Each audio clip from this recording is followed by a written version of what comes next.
Supposedly this is streaming. I'm not sure. Am I streaming? See, this is the whole thing. This is a test to see how the streaming goes. And this doesn't even really... Okay, it says it's live on my channel. This is weird, though, because it doesn't have the timer or anything. I'm using OBS, which I was hoping might do a better job than StreamYard of getting the most out of my setup. My connection's not great, as people know, but it can usually work okay. And I have a pretty good camera, but it seems like I never get to take full advantage of that. So I don't know if this is going or not. It's weird because like I don't get like a live chat on the side here. Maybe that doesn't work with OBS, or I don't know enough about it. And as I said, it does say that I'm streaming. Okay, yeah, there it is, live. Just coming up on a minute now on the bottom. Yeah, the setup's a little different, so I don't know. I don't know what's going on. It seems a little odd. Maybe I can find it on YouTube, or I don't know. I haven't explored all the options on here, and maybe I should have looked into them better before jumping right into streaming. I don't know. I don't know if OBS offers the live chat thing. I mean, a lot of people use it for Twitch, which is not my intent. I don't like Twitch. So I don't know. So at the moment, I mean, I guess I will get this going in a minute. This is going to be a sort of off the cuff, not very well prepared. Live commentary, Léon the Professional, from 1994, Luc Besson, written and directed by, and of course the film debut of Natalie Portman. You got Jean Reno in there too, and of course Gary Oldman. And but I try to go back and forth on it. Is it a good performance, or is it just a little too much? I don't know. This is a movie that for many years I did consider overrated, but I've come around to it. I mean, I still think maybe it is a little overrated. I can't love it, but I mean, I like it enough to own it. I'm actually not streaming it, although I think it is streaming in some places. I'm watching a Blu-ray of it. This is a nice Steelbook edition I have. So I don't know if you can get these in the U.S. I might have brought them up a few times. Movie Discussion Pocket Dimension with Jay, but there's like a whole bunch of Blu-ray Steelbooks you could get that have these really nice painted art on them from something called Project Pop Art. And I own several of them because they're nice, but also because there's some pretty good movies. So, I mean, here's Léon the Professional, but also one of my favorites, the Scott Pilgrim movie, Scott Pilgrim versus the World. What else we got? Oh, here's a classic. Here is The Karate Kid in all his 80s glory. You got the Cobra Kai on there. It's actually a pretty funny thing because, yeah, it shows the Cobra Kai. It doesn't really show Daniel in there at all. It makes it seem like it's all about, like, that blonde guy that fights him. But that is the cover for that one. This is I love this. This is a very different sort of one. It doesn't show any characters or anything. This is Kung Fu Hustle, which I probably will eventually do a serious live commentary on because it's just such a wonderful homage to all the great martial arts and kung fu movies out there. More references that I could possibly keep up on, but there are some nice videos on YouTube that really do break it down and get into it, but still I want to do it anyway. Really fun movie, of course, Stephen Chow. And one more, a very good sequel, Hellboy 2, The Golden Army. But there are quite a few. I don't know how, I mean, these are from a few years ago. I don't know how available they are now. This shows some of the other ones. You know, you could get the Hulk movie there. Not Incredible Hulk, but like Yang Lee Hulk. Pitch Black and the Chronicles of Riddick. Hot Fuzz, which I would love to get because that's one of my favorite movies. Pretty much all like those Simon Pegg movies by who's it? Shaun of the Dead and Paul. You can get Scarface, which I think is one of the most overrated movies ever, and I don't even like it all. I think the Doom movie's on here, Van Helsing, which is a very bad movie. Serenity, that'd be cool. I like Serenity. So I don't know how available these are. These are from, I don't know, about 7 or 8 years ago, maybe now. I don't know. But I bought quite a few when I had the chance, and here is The Professional. So for me, in playing the Blu-ray, actually I had a few things like, you know, the FBI warning and the rating, and a few things come up first. So I had to go past a few things to get to where I'm going to start it, which is the beginning of the Columbia logo coming up. So anybody who ever wants to at some point sync this up with me, although I don't know why, because like I said, this is more of a test than really really serious commentary. And you can say, well, the last few weren't that serious either. But I mean, usually they have a little more thought put into them. This, I just want to sort of play it back and watch it myself and see how it goes. But I thought I might as well watch a movie while I'm doing it. I've got the lights on, which I don't usually do when I watch a movie. But I just want to see how well, the camera, how well it looks, if the camera looks or anything like that. If it looks any good or bad, or if this is smooth or choppy and all that shit. So this is more of a test that maybe it won't even be kept on the channel. I don't know. Plus, in streaming this way, it doesn't seem to have a live chat option, so I don't even know who's watching or anything like that. Maybe if I accessed it through YouTube, I don't know. So there's stuff I should have checked before just jumping right in, but I was bored and I wanted to do something. So, I mean, according to this, I've been live for just about 6 minutes, and it's going fine without any dropped frames, and it's working pretty well, I guess. I do feel a little naked without the live chat, which is weird because, I mean, not too many people really come in and watch. It just makes me feel like somebody's there. Again, I know, like, the last few things I've done, like I said, they didn't really have big audiences or anything. They weren't well planned. They were just sort of out there. What I did the Replacement Killers not too long ago. No, I did do, most recently, one of the planned ones, one of the animation ones, and that was with Jess. And I think that's a cool one. That was the Little Nemo Adventures in Slumberman movie. If you don't know it, you should check it out now. But anyway, I'm just babbling, looking to see if there's some way I could get live chat or something. I just feel kind of naked without it in a way. I got so used to it. But I guess there isn't anything here that shows it or gives that option. There's something called studio mode, but that's not it. And I don't want to mess too much or I'll knock myself off. So I guess I can just go ahead with the movie, which I haven't seen in a while, but I remember pretty well. I like this movie. Like I said, I've come around to it. For years, I didn't dismiss it because it's not like I never thought it was bad. I never thought it was bad, but I always thought like it was a little overrated. There are some odd things about it that maybe I'll point out. I don't know, but I do enjoy the movie and I'm glad to own it. So I don't know, that's enough preamble for something that's not even going to matter, but 3, 2, 1, and play. So for me, I'm like blinded by the light of the Columbia logo just starting to appear on the screen. So it's about a second in. It's not the very beginning, it's about a second into it. But close enough, right? So 3, 2, 1. There we go. And we are playing. As always, I'll probably have to adjust my volume. Hopefully the subtitles are on. I should have put the subtitles on so I can follow it. I mean, this is a big deal movie for a few reasons, of course. Natalie Portman would go on to be a pretty big star, and this is her first role, and it's pretty different for most kids. Most kids, if they start as a kid actor, their first role is probably pretty small, but in this, she's more or less the star of the movie. So, I mean, she has to carry it. So I guess that shows some of her talent and charisma. I mean, she starts off pretty good. I talk about one of my favorite actresses and how not everybody starts off good. Who is that? Jennifer Connelly. I love Jennifer Connelly, but a lot of the stuff she did when she was a kid, the acting is not very good, but she got better, and, she became a very good actress. Maybe not amazing or best of her generation, but a good, competent actress that, of course, did have a lot of stuff. Oh, Danny Aiello. E-I-E-I-O. But, I guess this movie's interesting because of how, like, dark it can be, really. I mean, her whole family's going to get murdered. Spoilers!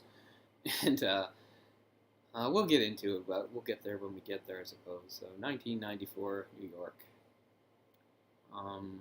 Not sure what else to say about Luc Besson. I mean, he's a really hit-or-miss type guy. He has some very good ideas, but they aren't always that well executed, I don't think. And, of course, he'll always be famous for this, and people praise it, and rightly so. As I said, maybe a little too much praise. Written and directed by Luc Besson. So, Little Italy, the Little Italy part of town here in Manhattan. And we see she's got a fairly ordinary family. It doesn't start with her, though, does it? It starts with Léon, which makes sense. The movie is called Léon, and sometimes Léon the Professional. I think I first knew, it's funny, there's Léon the Professional, or just the Professional. So, some combination of those. The full Léon the Professional, or maybe just Léon, or maybe just the Professional. I first think I knew it as the Professional, but anyway. So here he is, he's getting assigned. He calls himself a cleaner in this, which, okay, fair enough. Okay, I might as well start now. it's a bit weird, like, once he meets her and he explains what he does and he talks about being a cleaner, but she understands it means he's an assassin who kills people. She's driven by sense of loss. She's lost everything and revenge. So she says, I want you to teach me to be a cleaner. And he eventually does agree, but we don't see any of it. And by the time the movie ends, she's on her own, and we don't really know what she can or can't do. There's no real scene of him training her very much. I mean, yeah, there's the thing where, like, he's on the rooftop going to do, like, some sniping, and then they talk a little about that. But, I mean, really, there's no, like, training montage scenes that I recall or anything like that. And so here we go. I guess it's just some criminal scumbags having a meeting. I do forget some of, like, the detail. I remember the broad strokes of the movie. I forget some of the details. I do know that sort of the principal antagonist, played by Gary Oldman, is not like a typical criminal. Technically, he's law enforcement. He's, I think, a DEA agent, but he's like a crooked DEA agent who spends most of his time high on the drugs he's supposed to be confiscating. And that's one of the reasons why his performance is a little over the top and theatrical, which a lot of people enjoy. It's not like I don't enjoy it. It's just I sort of go back and forth on whether I enjoy the movie, like how serious I want it to be. Obviously, the movie has some comedy running through it, and how seriously are you supposed to take it about, like, this lone wolf assassin kind of a guy, like the assassin in something like The Samurai or something. It's like that movie, but except he winds up like with like an 11 or 12-year-old girl that he has to take care of. There's the comedic possibilities there. So yeah, I don't know what's going on here. I don't remember who's who. We got company though. I mean, those guys are obviously criminals. I use the term bad guys. They're obviously criminals, and they're expecting somebody to come. But yeah, I don't really remember how this goes down. I mean, is Léon going to show up and kill them all, or is he just going to kill the target? So we got 4 guys here ready for the elevator, and of course, that's too obvious. They unload on the elevator. That was a lot quicker. Usually in movies that goes on longer. Oh yeah, and it's just some already dead person taking the bullets for them. The guy, okay, the guy, Tonto. Wow, that was their name for the Indian guy, Tonto. Nice. Well, criminals aren't really known for being super original or super politically correct, so it makes sense. But yeah, I don't exactly recall what happens here. I don't want to touch anything or lose what I'm doing.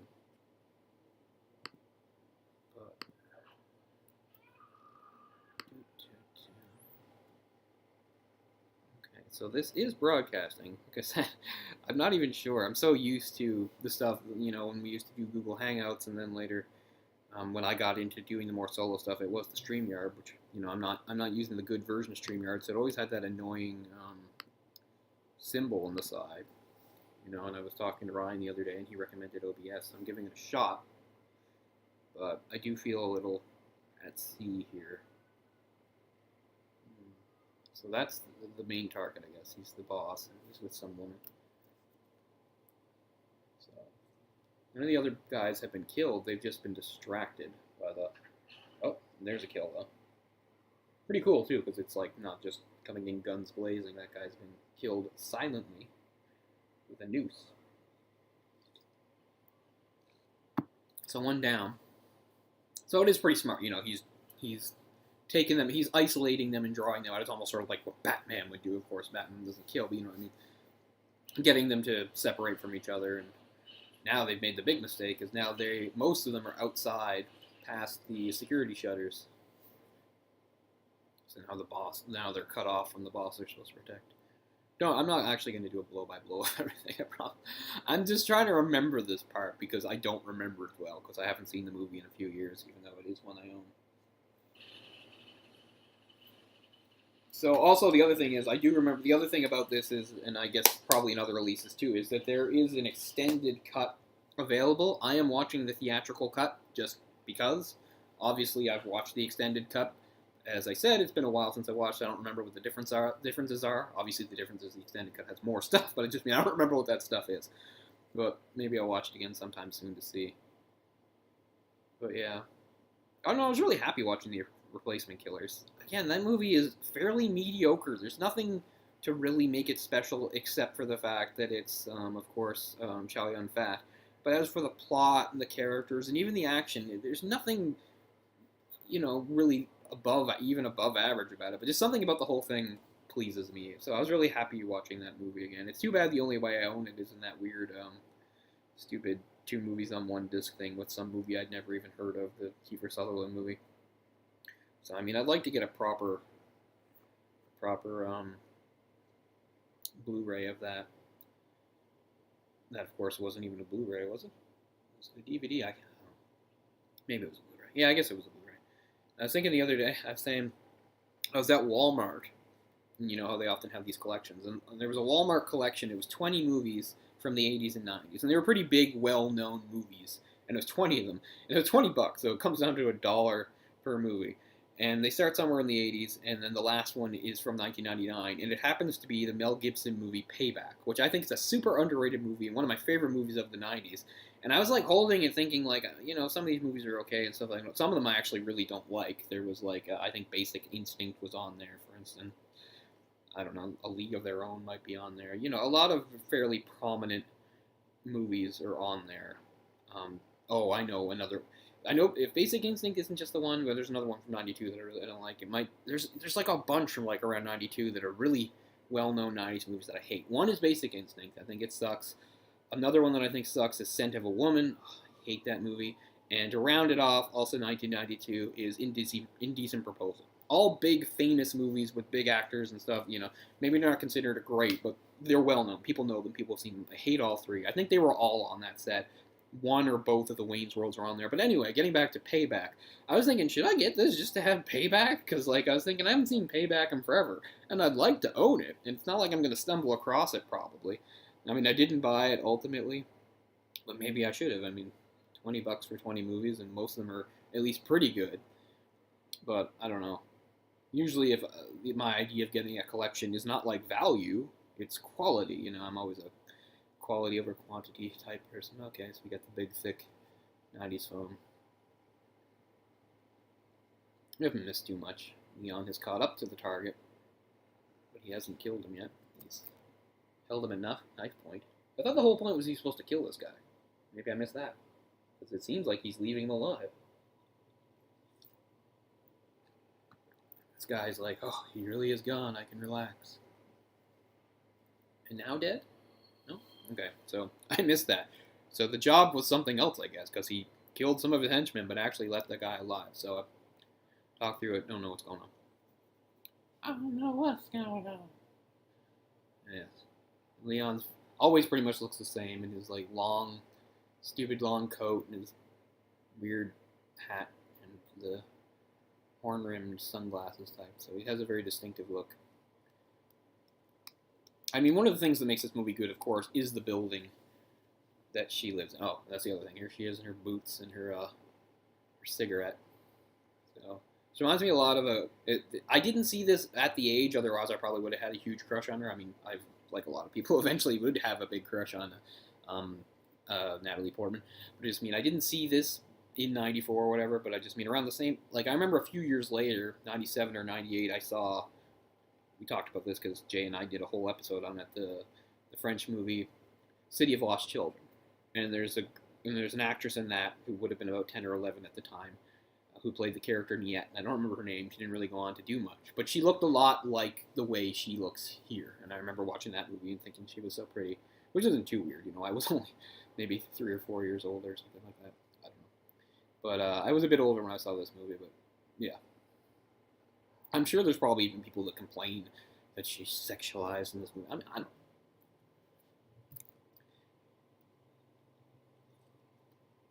I can see the mark where her dad hits her, because that's one thing. She has a pretty bad home life. Her mom and brother are okay, but her dad's I fell off my bike. Not true. Her dad hit her, I'm pretty sure. I mean, the whole reason they get killed is because of some criminal shit that her father's into. And we see that her brother's kind of a jerk to her, but, it's not like he's bad and deserved to die. And I can't remember if the mother's an enabler or something, but she's not as bad as the dad. I guess a little bit of volume won't hurt. Yeah. Up the hall, smoking a cigarette, legs dangling down, But yeah, the building itself has a lot of personality. I like the building. It's one in a very old building. I lived in a building kind of like it briefly because it used to be a hotel. So basically, all the apartments are former things, and mine was just a bachelor apartment. So it was funny. Like if you go onto any floors, it was nice because they still all had their original room numbers and like these nice brass plaques that would have the number. Mine didn't have one because clearly mine was like a broom closet or something. It's where the janitor kept his shit. It was not an actual room. I only lived there for about 7 or 8 months in 2008 when my life was a fucking shambles. I shouldn't have been there at all. It was a mistake. I was not. There's no point in it, but I was supposed to. I should have moved on, but at the time I was not willing to sort of like admit defeat. I was like, no, I can do this, and that's why I was there. I didn't even have poor Wednesday with me at the time, so that's one of the few times in my life where I was away from Wednesday. And I regret it. I shouldn't have been there. But anyway, it's the building's still there. God knows what the rent costs are now. And they built a gigantic building across from it. Luckily, that was years later because I couldn't imagine. Like it took them so long to build it. It would have been so loud. All that construction literally just across the street from you for like 2 years or something. So I was well out of there by then. But I feel sorry for anybody that lived during that time. Man, it must have been loud and distracting. All right, so here's Gary Oldman. Who's never bad, right? Like, even in shit movies, like, Gary Oldman's the man. Such a great actor. So it's not like I fault his performance because it's, like, not good acting. It's just, maybe he's playing it a little over the top, a little loose. And you can always argue, well, that's what the role calls for. It's supposed to be a little over the top. So, whatever. So he's threatening this guy, like, yeah, he's a very weird, eccentric character, as you might expect. He's getting all handsy on this guy and up close, and you can hear on this Blu-ray, and I'm sure if you got a 4K of it, you can literally like see their sweat. Because yeah, it's supposed to be a fairly uncomfortable scene. Is he really not saying stuff here? Because I'm not getting subtitles. Okay, just do me a favor, find out who did what. Yeah, so this guy made some sort of mistake, and he's saying, but I think he always means to come back and kill him. Anyway, he knows how dangerous this DEA agent is because he's really stressed out, as you can see. So he knows that he's a dangerous guy. And what's his name has witnessed this through the door. Léon. Doop, doop, doop. I'm gonna jump around a bit. Come on, jump. Yeah. Smacks her.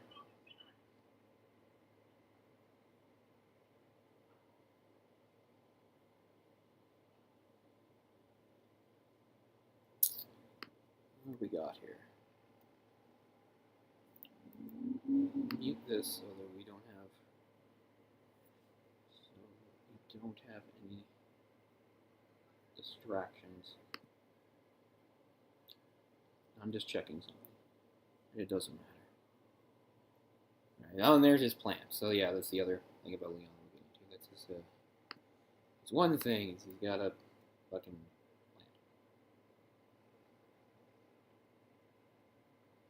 Okay, so, on YouTube, there is a live chat, and there's Dan.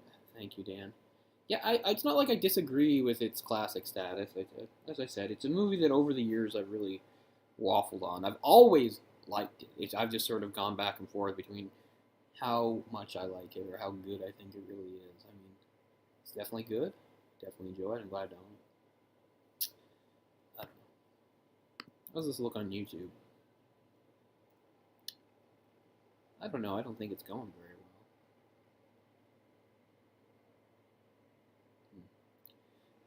If I'm streaming and then actually looking at the thing on YouTube, of course, there's a delay, so that's not really any way to judge it. But I'll keep that open, just so that I know. How do I go back? I don't know why I need to see myself. I'm just always doing the same thing. I don't like how I look from the side. Never like how I look from the side. Usually I try to look straight on. But yes, his plant, that's the one thing. He lives this Spartan lifestyle. He doesn't really have any possessions or do anything. He just moves from job to job, but he's got his plant. Oh yeah, I forgot that the mom's kind of like a floozy. That's funny. So hell. I remember at one point during this scene, the lead up to the attack.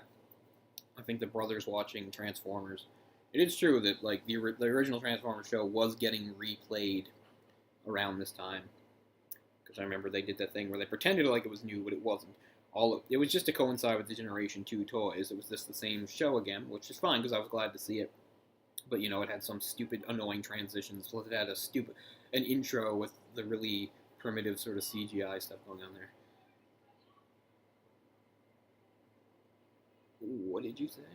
Oh, okay. And there's another daughter too. Okay, I completely forgot she had an older daughter. So yeah, there's the mom, but the older daughter's there doing some exercise. So yeah, that's the other thing. Like, you feel bad that she loses her family, but nobody in her family's nice to her, and the father is actually abusive.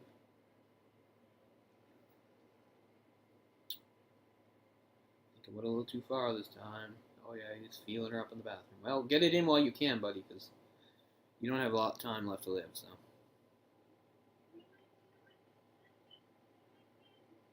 Oh, is she the one that changes the yeah, she's the one that changes it too. Okay. I thought it was the boy, but she just changed it to Transformers just so that her sister could get mad at her. Ooh, that's appropriate. I can hear Starscream and Megatron. Frank Welker, yo. I thought she had a brother. Wow, my memory is shot. I completely forgot she had an older sister. I thought she had like a little brother. Apparently not.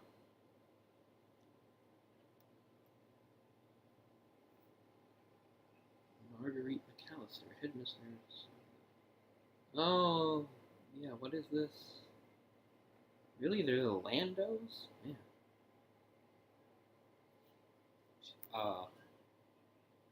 Right, she's Matilda, and now she's pretending to be her mom. So she doesn't get in trouble yet, so they send her to this school for troubled girls. Matilda. Kind of reminds me of the Roald Dahl Matilda. She's also from like a family with borderline abusive parents that don't care about her.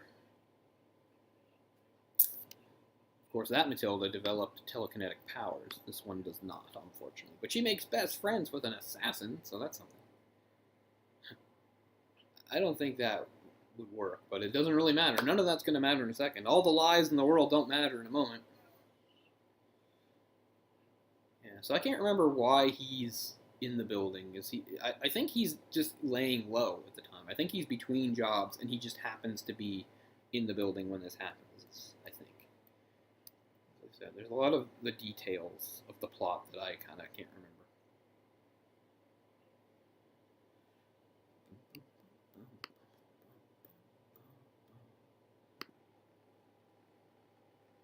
I mean, what had Besson done up to this point?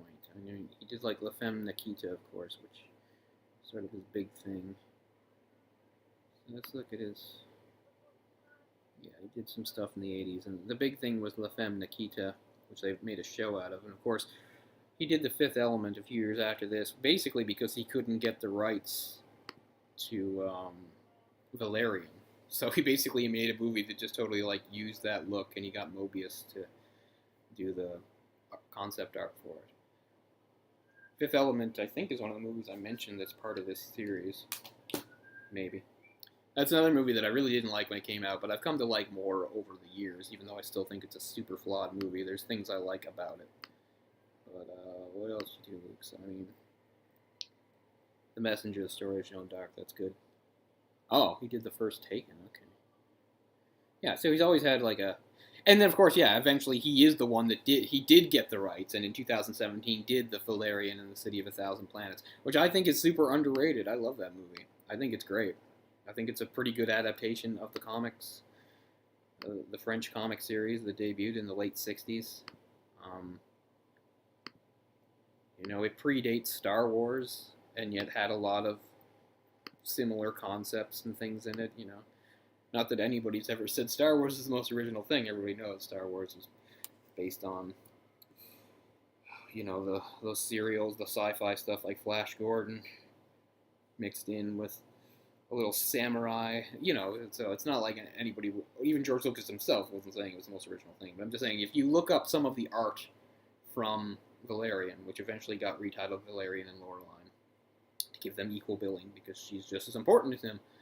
Um, yeah, if you look up some of the art, again, this ran for quite a while, ran well into the 80s, past the Star Wars movies, but I mean, the earliest stuff was like the end of the 60s and then early 70s. So I mean, it had already been running for years before there were any Star Wars movies. And if you look at some of the art from that, you'd be kind of shocked by how much some of Star Wars stuff, particularly things like vehicles, like sort of resembles it. But yeah, that movie did not do well, but I think it's a good movie. Like, it's not great or anything, but I really do like the movie. I regret not having watched it in the theater. I think it would have been a really good experience in the theater. It's such a big, visually spectacular movie. Oh, I remember some of these henchmen guy, and you got one of the guys with the dreadlocks and the stupid, whatever those kinds of shirts are called. Yeah, so Mr. DEA agent has brought the whole team with him to kill this guy and wipe out the family. I don't remember how he screwed up. Obviously, something to do with drugs. Drugs. So here we see him taking some of his happy pills, and I mean, fair enough. The whole point is, even if this guy wasn't like off his rocker or on drugs all the time, he'd be a weirdo anyway. So yeah, at these calm little moments before the storm, he says. Reminds me of Beethoven. Okay. They're gonna bust in.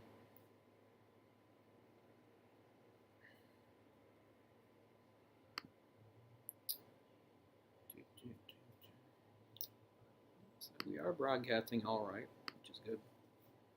I guess I'll keep the light on. I don't want to get up and turn it off, although it's kind of frying my eyes at the moment.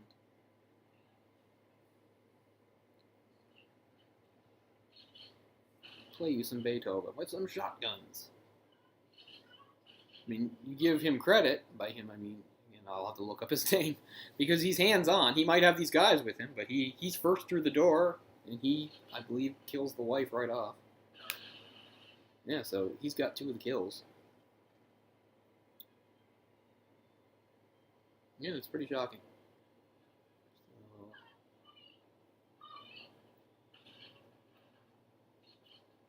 Yeah, the other guys are just there for backup. Like, he's the one doing the actual killing so far. Might as well smash up the kitchen while he's at it. In fact, the other guys are being super cautious because they're worried about resistance. It's funny. I guess he's hearing some Beethoven in his head.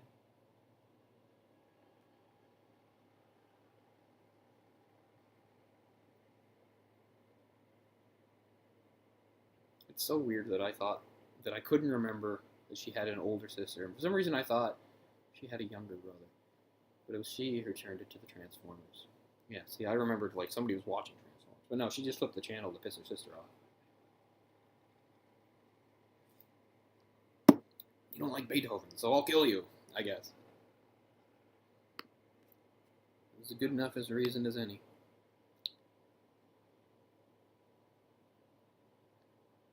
So yeah, I mean, Luc Besson's been around, and he's been in charge of some very large projects. A lot of people probably think this is his best movie. I wouldn't argue with them. It probably is better than Valerian, because especially if you're familiar with the comics, you realize Valerian had more potential, but I still think it's pretty good for something that like a lot of people hadn't heard of. It's funny, I remember a few years ago the Tintin movie had come out that Spielberg did, and it bombed pretty bad, and a lot of people, it was the first time I realized like most Americans don't know what Tintin is.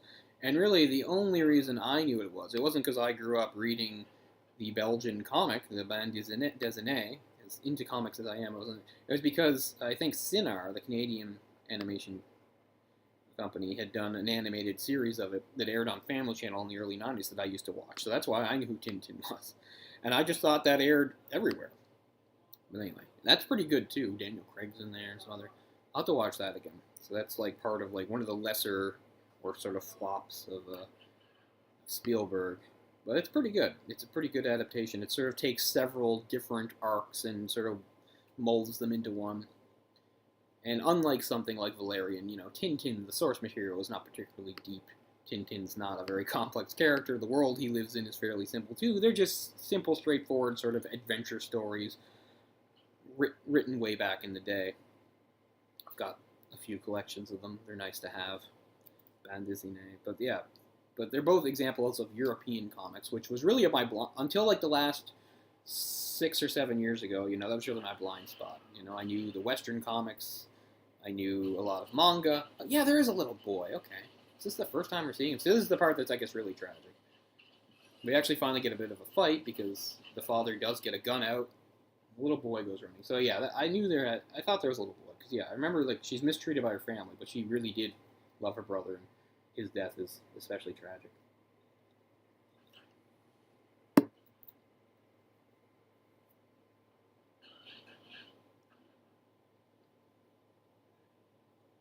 It's interesting how that's shot. I mean, it's well done scene.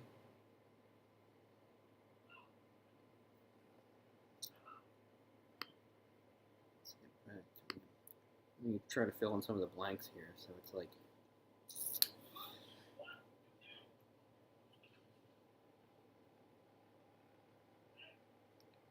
they've been paying him to stash cocaine in the apartment, but he'd been stealing some of the cocaine, I guess presumably to sell. That's when they come in.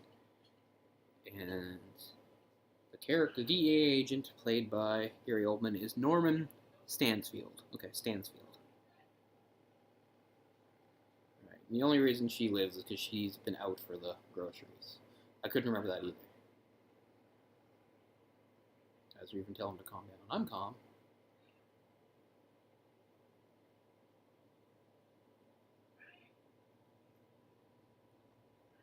Okay, so that fills in some of the blanks. Stansfield? Stansfield. Okay, gotta remember that. Stansfield. Okay.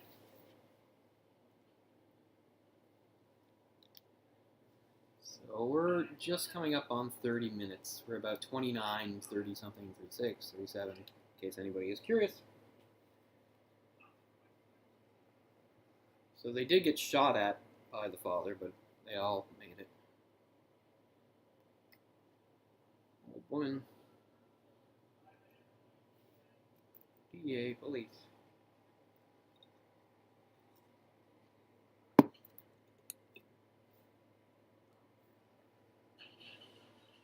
He actually shoots at the old lady. She doesn't really react very much. She's just like, okay. That's normal procedure for a law enforcement agent. Get back inside. I said let's get back inside. Oh. Right, yeah. So she's been out the whole time getting groceries. One of the few times you see somebody with like a grocery bag doesn't have like a baguette sticking out of it, but she does have a couple cartons of milk there. Right, so now they're tossing the place trying to find the drugs. Killed a 4-year-old kid. I mean, they were always going to, weren't they? No witnesses and all that?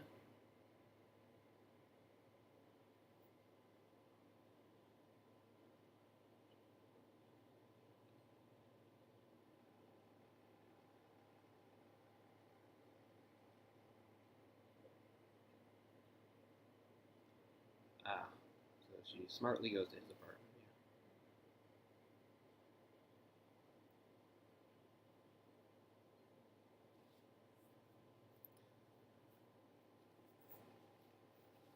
Yeah.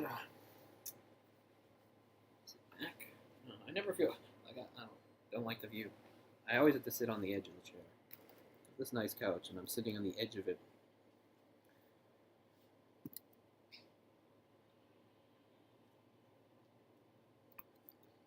She having like a stress nosebleed? Anyway, he lets her in. He knows this will cause trouble, but even though he's a cleaner, you know, he's not heartless. This is observed by the other guy in the hall.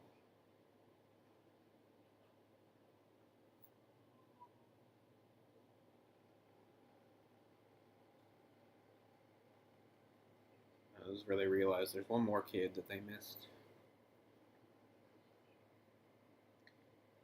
So Stan did not actually kill the little boy. Somebody else did. Somebody called Willie.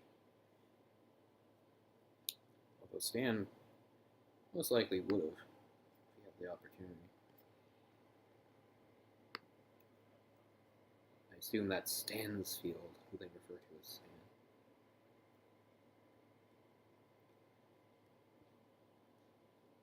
Norman Stansfield.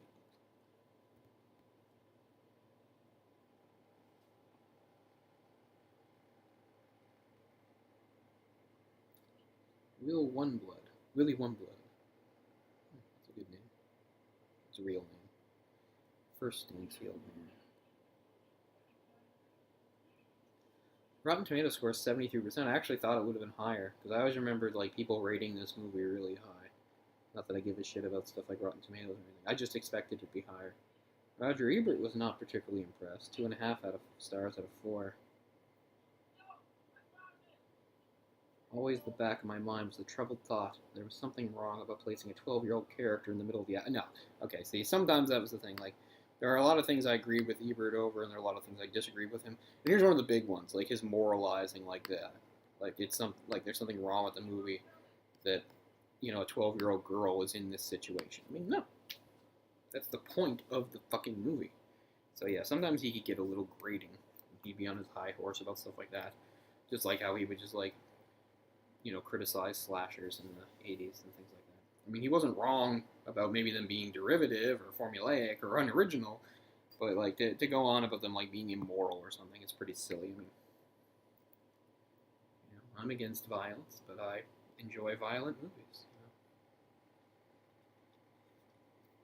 I've said many times, most of us understand the difference between reality and fantasy and fiction.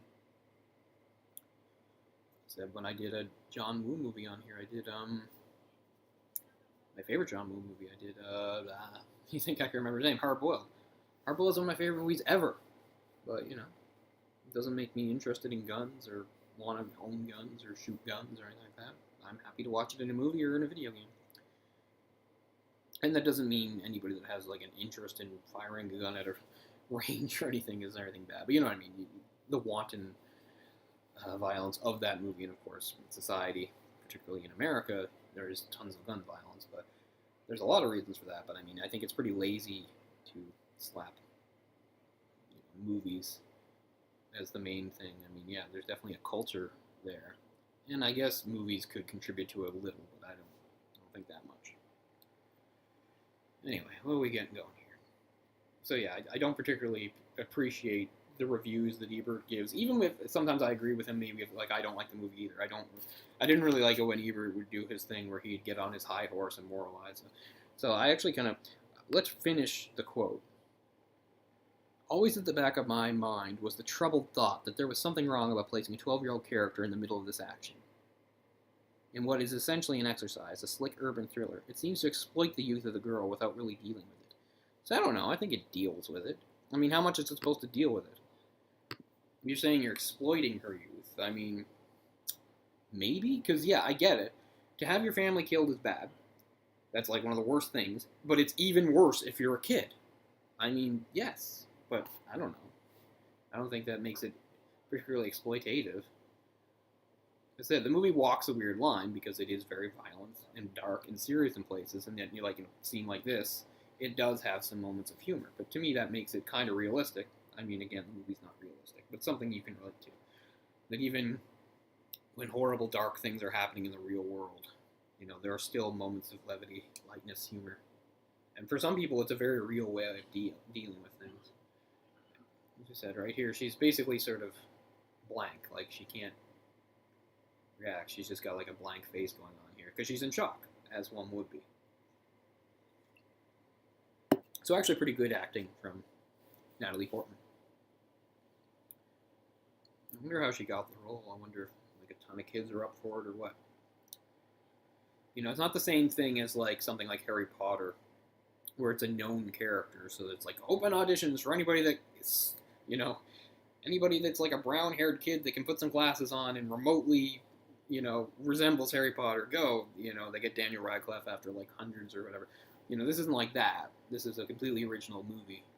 But still, they must have had various people to draw from before selecting Portman. Maybe find some information on that. Not much about the production.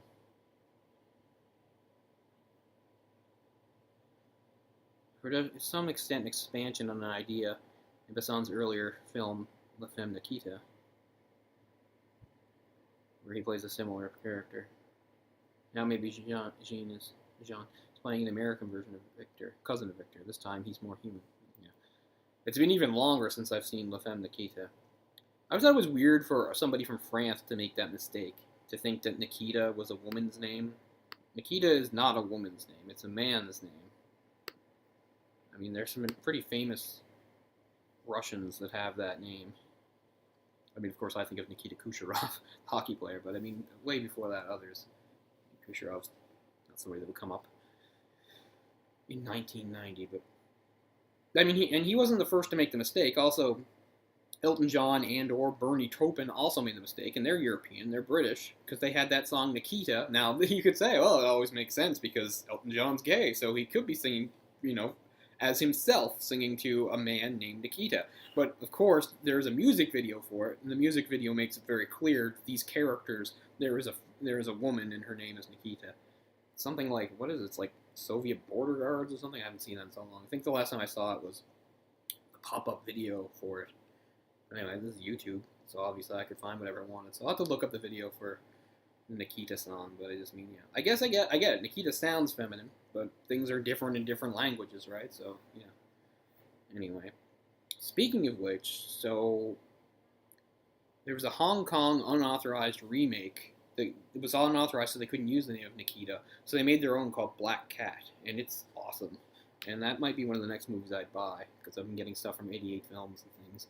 These are British versions. It's kind of annoying now, because now 88 Films have started releasing American versions of some of their stuff. But that's okay. I have an international player now, so. What's here? Oh, here's 88 Films. It's 88, right? 88 Films. So here's the Jackie Chan film Miracles. Nice to talk about someday, which is a very faithful remake of Pocket Full of Miracles from 1961.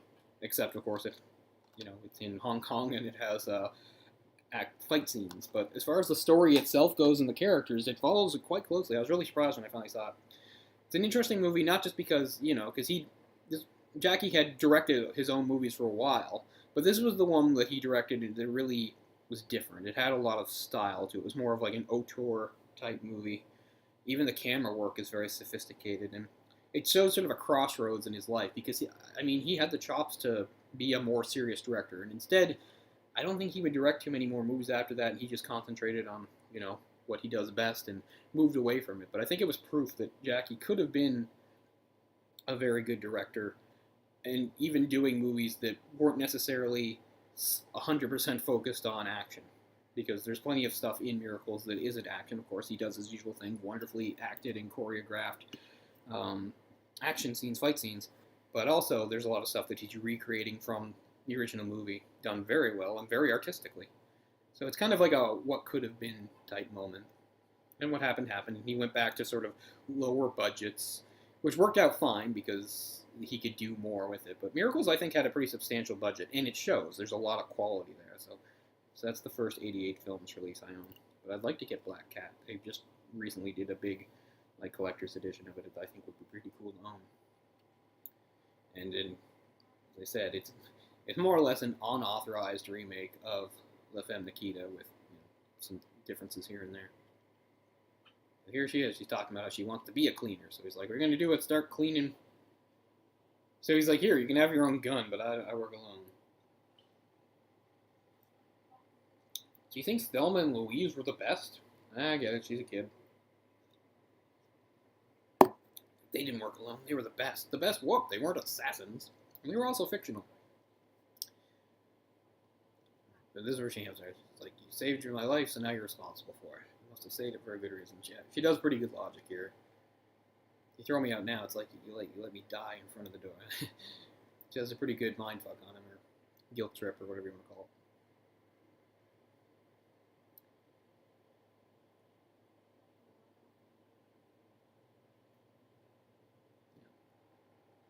Yeah, I gotta give credit to Portman. She gives a good. There's some intensity in the performance that you know, certainly fits the role.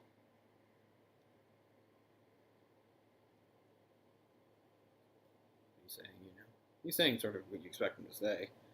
I'm an assassin. I lead a solitary life. I can't look after some kid. Well, you really shouldn't have given the kid a gun, because she just blasted it out the window.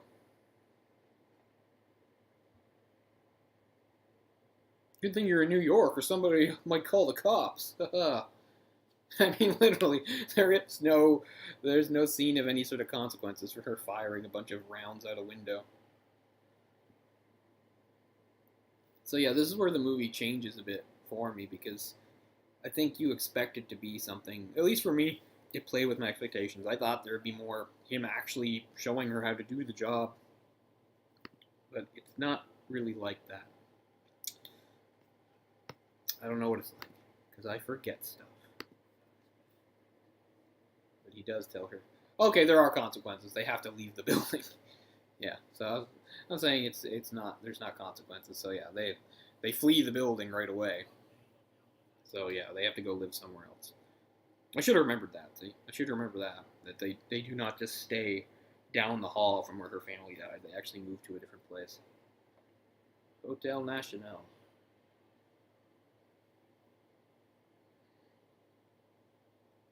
Yes, it's now that I see it, it's coming back. I remember this place. I remember. Yeah. Plus, she has a good cover story. I like how the guy gets mad that he has a violin case. Well, you're going to Juilliard. That's pretty good.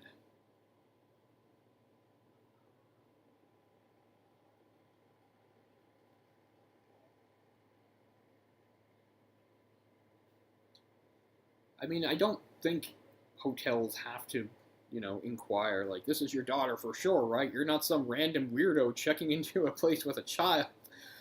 Because that seems kind of sketchy. Like, I don't know. I mean, the one thing, of course, about Leon is that he is, for all he does, he's a good guy. He wouldn't hurt her or do anything bad with her. He is going to protect her. I have a kid, 17, does nothing all day long. Them's the breaks. I'll show that, yeah. He has no... I mean, it makes sense in a way. He just was like... So he's really bad. He has, like, no people skills. Like, he doesn't have any way to... this guy gets conversational with him, and he has no way... He does not respond to it. He just sort of is like, can I take my room... Go up to my room now? 410. That went off from close to me. I'm 412. If anybody's looking for me, I'm up on the floor. 412. You'll find me. Knock. He used to be in 103 in this building. Yeah, so that is neat. Like they do remind you that she's a kid. She's writing her name down as she says, "I'm writing down the name of this girl in my class that I hate." And he's doing the usual assassin thing, checking the exits, checking the windows. Yeah, in a way, it's too bad because I don't like this place. I liked the building. It had a lot of personality. Of course, we do go back there. But yeah, so she has this whole thing. You want to teach me to be like you. Strong and smart like you.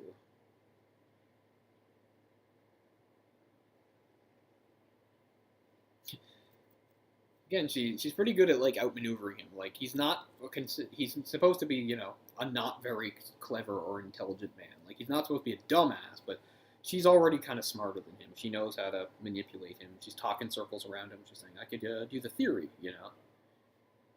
He's a very simple, straightforward type of person.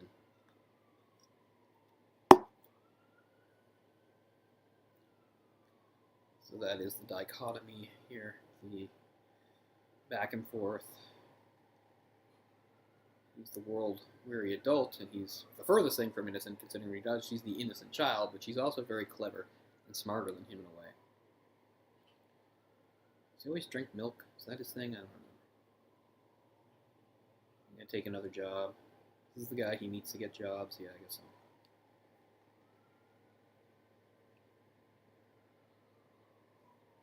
Yeah, I'm so proud.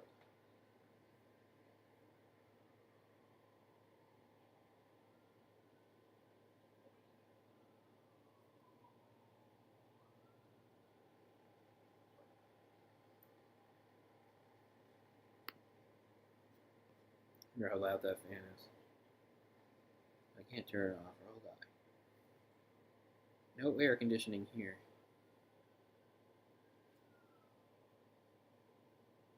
Somebody said something in the chat, but I don't know what they mean. Sorry, I'm never good at monitoring chat, especially considering I don't expect. I never expected really anybody to tune into this. Anybody watching now, like I am trying to do a 5-country movie. This is really just a test. I'm just trying to test a different streaming thing, something different from StreamYard to see how it looks. But I still didn't want it to be crap, so I picked a movie I like that people like, so that's something. But I'm kind of failing because I forget a lot of it because I haven't seen it in a while. So I'm like, what happens? Huh? But yeah, I will check the... Right, so it does start with him trying to teach her some stuff, but it doesn't really stay that way because he's going to... I don't know.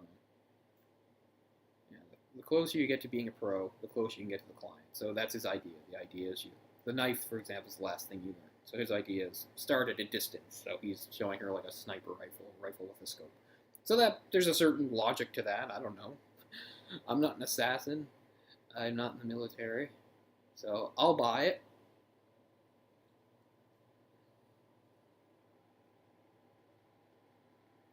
Even a crap building like that has a really nice view of Central Park. So you'd still pay out the nose for any apartment around there.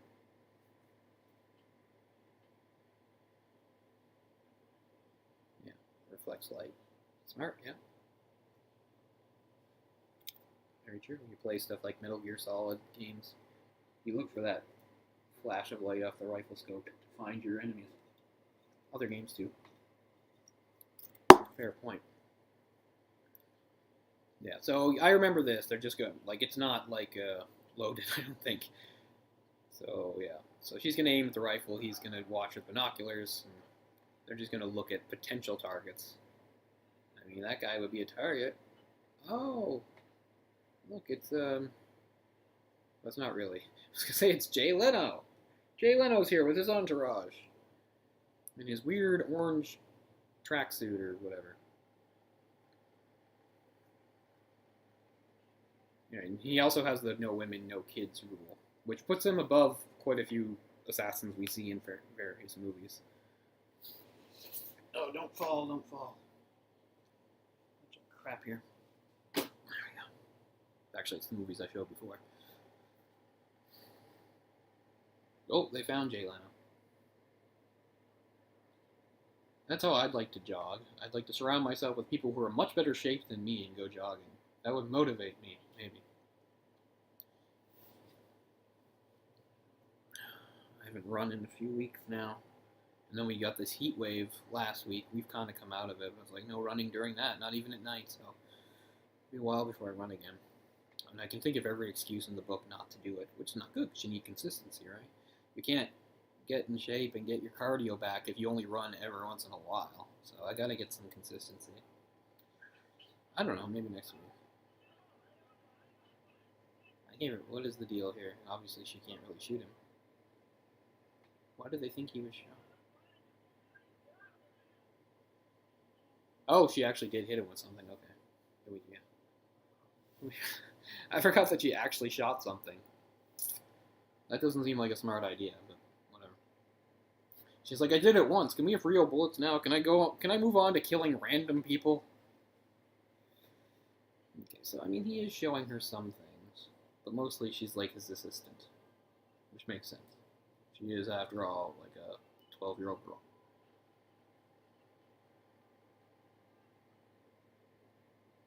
Settle into a weird little home life here.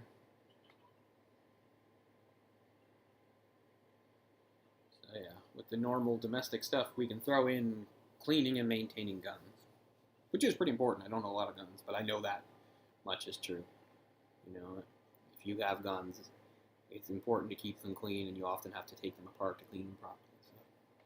So they're working out some, doing some sit-ups. Oh yeah, that's the other thing. He swears by milk, so he's like, you have to drink milk too. Yeah, so she's forever buying more milk.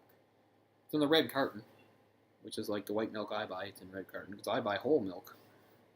Because I don't think it's gonna be too bad for me. You can drink like skim milk. Ugh. Oh, nice. She fell asleep in a jacket.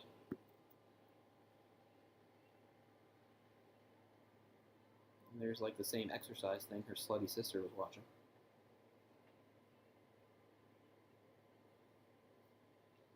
Do exercise, drink milk, and take care of a plant. And that's all you need.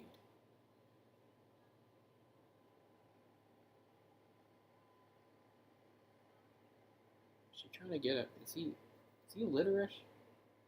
Is that some of it? She's trying to help him with writing. I mean, that's one thing I could have done if I was that age and hanging out with an assassin. If he needed help reading, I was the right kid for that.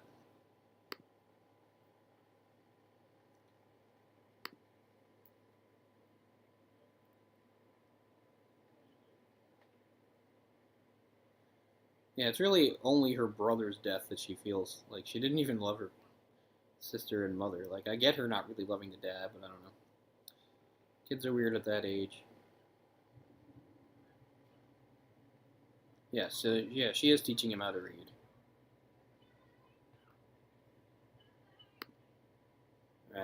There we go. Here's the fun part of the movie.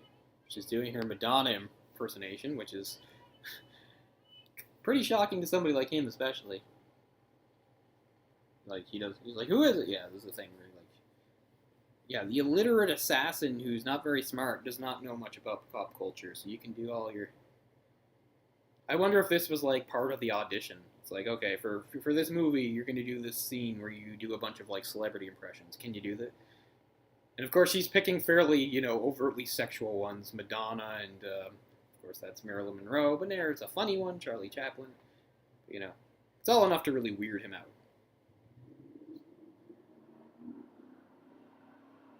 Mustache.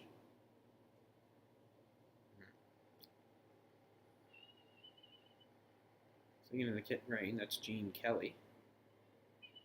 Wait, he thinks? He got one. Okay, he gets Gene Kelly. Right, so she wants him to do it. I mean, give her credit. Did 90s kids... I mean, I was a 90 kid. I'm a very close in age to her. I definitely knew who Charlie Chaplin was. But did I know... I don't think I would have known Gene Kelly that young. Oh, his is John Wayne. And she doesn't know John Wayne, so it shows there are gaps in her knowledge, too. It's like, John Wayne. It's easy. Just say Pilgrim. But then, oh, no, she does know who John Wayne is. She just didn't recognize it from his impression. Which really... amazing. She said, funny. So he's not great at it. But yeah, the Madonna thing's pretty funny.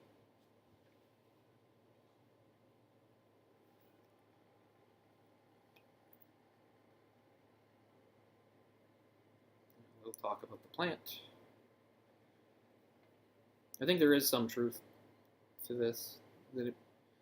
I mean, I don't think assassins like him exist in real life. We talk about this a lot, like some of these assassins we see in movies. They don't really exist in real life. Like, there's people that actually kill for the government, but again, they're not lone people. They usually work with teams, things like that. There's not like what we see in movies or TV. It's like, this guy's the best, but he costs $1 million a hit and blah, blah, blah.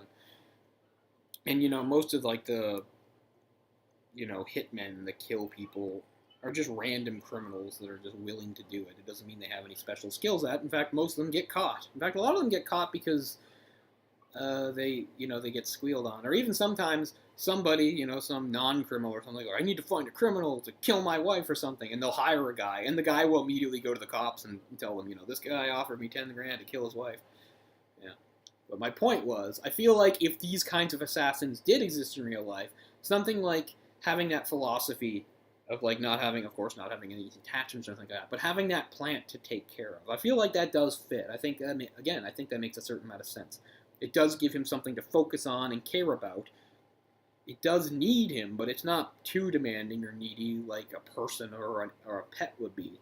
But it gives him a certain amount of focus and a certain amount of pleasure. So I do like that. And maybe that's not unique. Maybe this movie didn't come up with that. But it does have a certain logic to it, I suppose. I don't know.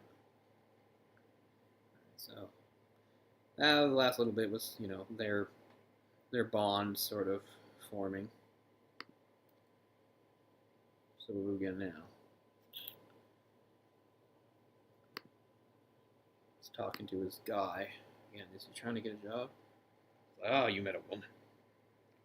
Not exactly. Oh, because he's talking about what he would do if he retired? Yeah, this guy's convinced that he must have met a woman.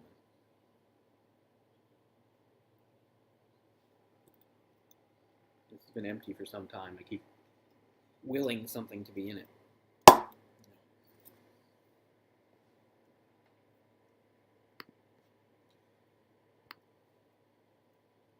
This guy's kind of taking advantage of Leon a bit, because he knows Leon's not particularly smart or worldly. So he can just sort of... I mean, is his handler? I assume he makes a cut, you know, of when Leon does a job and kills somebody. I think this guy gets a cut. And like you said, he holds on to the money. And he convinces him, you know, it's more safe that I hold on to it because of banks. You know, a bank can get knocked off. Tons of forms to be filled out. I mean, it is true. All this is true. Like, that's not something that Leon could really do. And he talks about him being an immigrant to this country. Most likely not here legally. I would assume Leon is an undocumented immigrant. He's something that, like, certain people in the U.S. would love to bring up as a talking point. Like, imagine an undocumented immigrant, or who they would call, like, an illegal immigrant or illegal alien, something like that, is here in the country performing assassinations. This is what the Democrats want. It's funny. Alright, talk business. What is the business? He's getting a file. I don't remember. I mean, obviously we know that he is going to come into contact with Stanfield, Gary Oldman's character, and his crew. They're eventually going to come into contact, but some stuff has to happen in between first. So, what's she doing? He's feeling a little protective of her because she's out talking to some guy.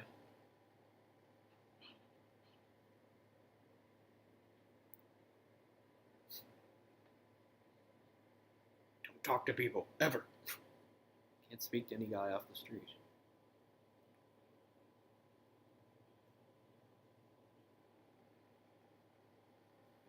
And also, like, you know, he doesn't like that she curses or smokes either. Again, it makes a certain sense. I want you to make an effort to talk nice. Which is, you know, something her parents never gave a shit about. So it does show a certain conscientiousness on his part. I want you to stop smoking. It will kill you. Good points again.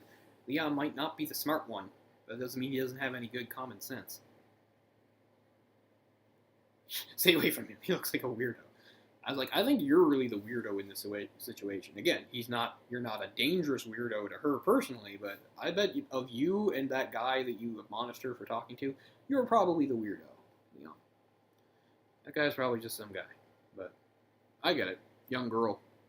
Gotta be careful. And here's the other thing.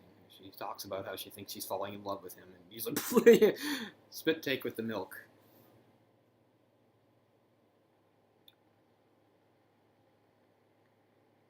And give him credit. He doesn't just, you know, tell her she's being silly or crazy. He's trying to, in some way, you know, he's being tactful. She's talking about have feelings of love for him. He's like, well, how do you know if you've never been in love before? You know, he's trying to treat her I mean, obviously you can't treat her like an adult in this situation, but also he's trying to not just talk down to her and be like, you're just a kid too. It's another thing I appreciate the writing for in his character, right? Because, I mean, he does very firmly say, you know, these feelings probably don't mean anything or anything like that in a way, but, you know, he's not just also just sweeping it all aside and saying, well, you're just a stupid kid. You know, I think it's quite deftly and tactfully done for somebody who's shown to be not that smart. Because with dealing with kids, you have to be careful about their feelings. And again, they're in like a crazy situation that people wouldn't really be in, but yeah. That's great though. She's like, I think I'm falling in love with you. Spit take. He's like, oh shit, this is getting more complicated than it already was. Violin music. Hey, I haven't seen him put on his sunglasses in a while. There we go.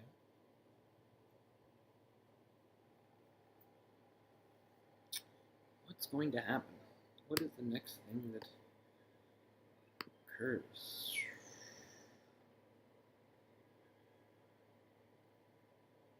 Ah, okay, yeah, that's right. So she's actually going to try to just kill Stanfield herself. I can't remember what she knows about him at this point, but I mean, she finds out obviously because she goes to like to the DEA office and everything to try to find him. So let's see, he's going off on a job. She's gonna go down and tell some more sweet little lies to the poor hotel clerk guy.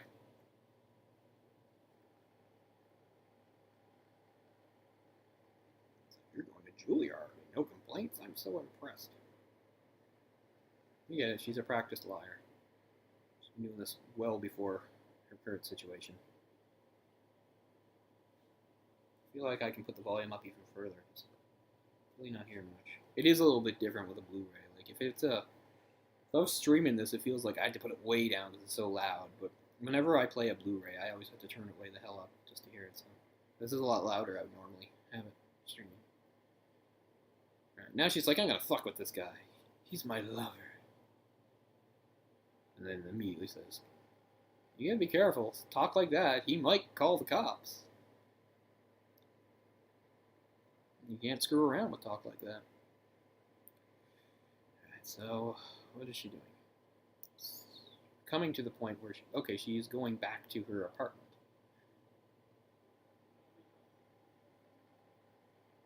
Again, easy talk. I mean, her apartment is still technically a crime scene, but she easily just bluffs her way past the stupid cop who's supposed to be watching it. And she goes. I can't remember if she's specifically looking for clues, or if it's just something she's trying to retrieve. Let's see. Nice Tonka truck there.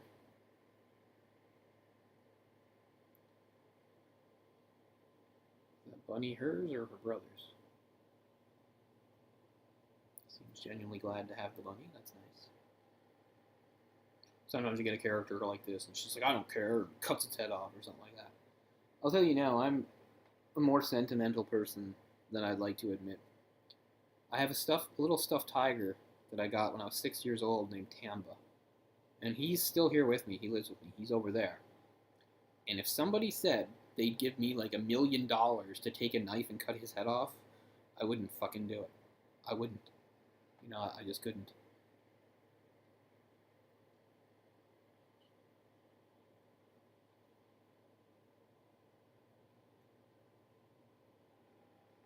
Oh, so she knows about some of the places her dad hid money. Well, that's pretty smart. I mean, I'd go get it too. Why not? Oh, okay, the DEA guys are back with Stanfield.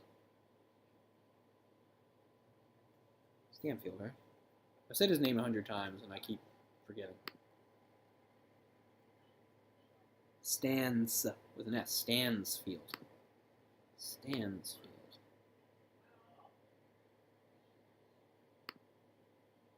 Stansfield.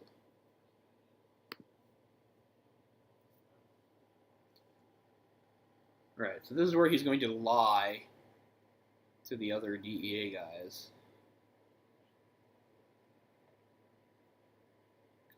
Yeah, I mean, how does he cover this up exactly? He hasn't got time for this Mickey Mouse bullshit. You probably heard that because it's the loudest line in the movie. Wow, he actually says where his room is. And I guess at some point she finds out he's DEA. It's like he's so high up he doesn't really get questioned. Because, yeah, like, what is the... I'm not sure what the cover story is. I mean, I guess it's easier for him to say. You know, the father was a known criminal. I guess, you know, the criminals came after him and they killed him and his family. Girl's missing. She could be anywhere. I don't know. Off he goes.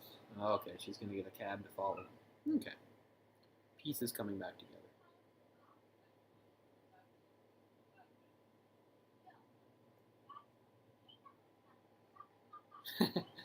Take $100 and shut the fuck up. Okay, $100, $100. Not a bad fare. So that's kind of fortuitous timing for her. That as she's back there, she just so happens to see him, and he blurts out exactly where his office is, and then she's able to follow him. But I mean, that's how movies work, right? You got to have some fortuitous timing. You got to have some coincidences to help move things along. Because if you make it real life, you'd have her like staking out the place day after day, and him not showing up, or them just missing each other. Or, here's some more. I knew there was a bit more Transformers. So now so now maybe she is a fan of Transformers. She's watching it now, although clearly her mind's not on that. Still, seems like your job went kind of weird because you got some blood on your hands there. I've never seen a cherry Coke can like that. We didn't have it back then. So that's a 90s cherry Coke. We didn't have it back then. Thought you were a present.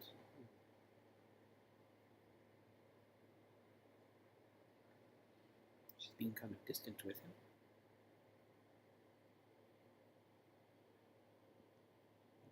Here, I thought it was something appropriately girly for you. Wow, his cover name is MacGuffin. Oh, maybe he did call the cops about what she said. I don't know. Yep, and there they are leaving again. Yeah. I gotta stop shooting my mouth off because they're like, no consequences for shooting the gun. Then they have to leave. Then I'm like, she has to be careful saying stuff like he's my lover. And here they are leaving again. So yes, clearly there are consequences. I'm gonna shut up now because I keep forgetting what's happening next. So she still has her bunny. They just leave. So all I can guess is they were able to talk their way out of it in some way, but they couldn't stay. So anyway, new place. We don't see what his last job did, but he's injured.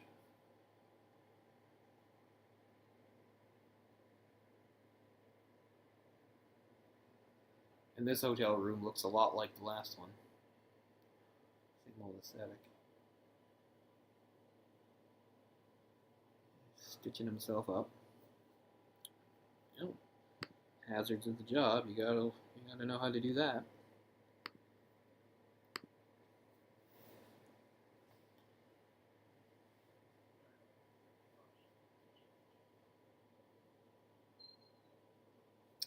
He's coming to talk to Tony again.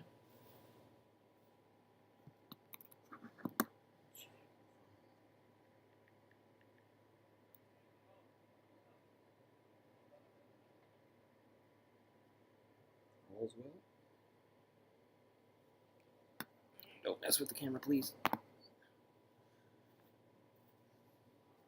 Always nervous about the camera's cord there. It feels like if I give it the slightest bump, it screws it up.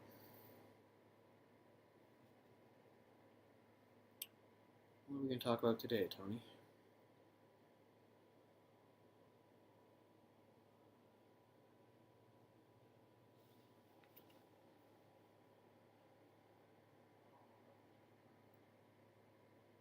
You're indestructible. Bullets slide off you. I don't think so. Well, what he likes about that is if you do die, then he gets your money, yeah, since he's holding it for you. But here's he's going to admit that he's got the girl with him, right?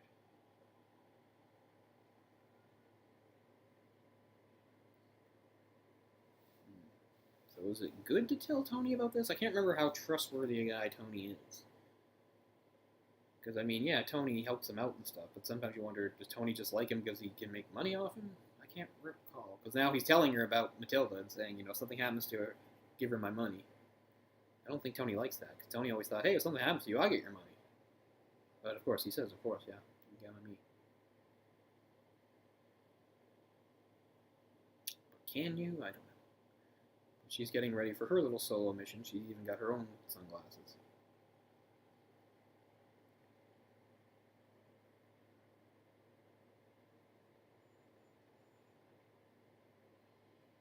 The man himself, always with his crew, little white dreadlocks guy.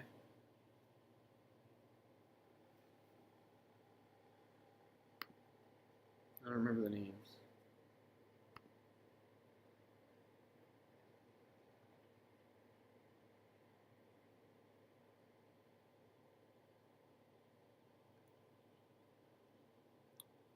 Not helpful. Couldn't find what I was looking for.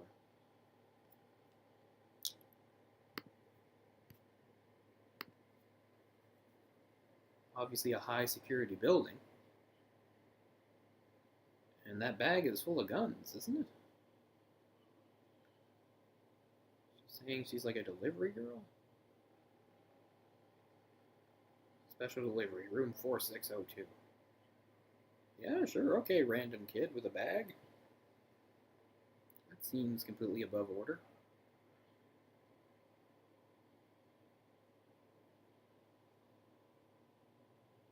Lots of security. They let her go right through. They don't even check her bag.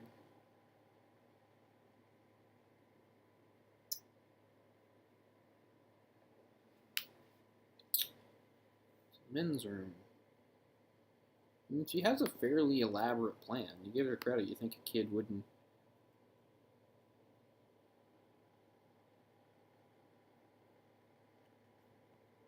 But despite that, Stansfield is no fool. Now, is her plan to just lie in wait for somebody to come to the bathroom and kill them? I'm not sure. I know it's not going to work out. What do I do with my hair? Jesus. This humidity. Fuck.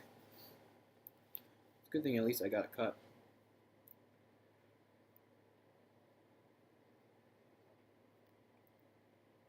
Yeah, maybe the plan is to hide and hope somebody comes in. But, yeah. He knows who.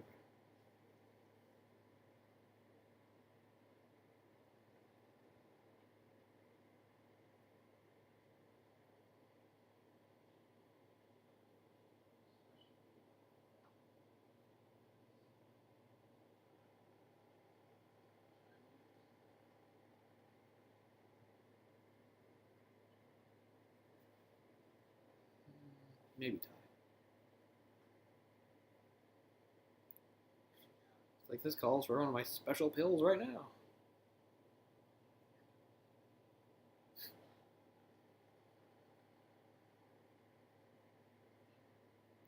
Seems like he was quite vulnerable there if you wanted to kill him, but what do I know?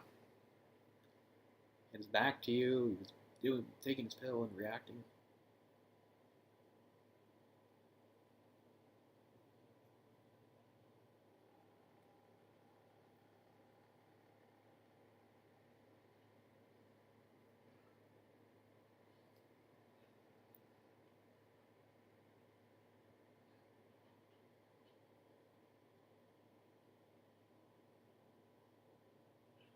He's really building up to this.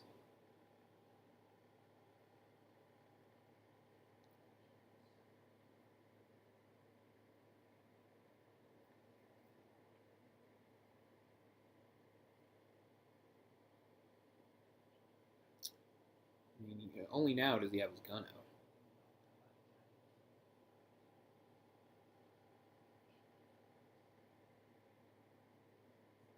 And that's the thing, like, you think she can't possibly be here on her own.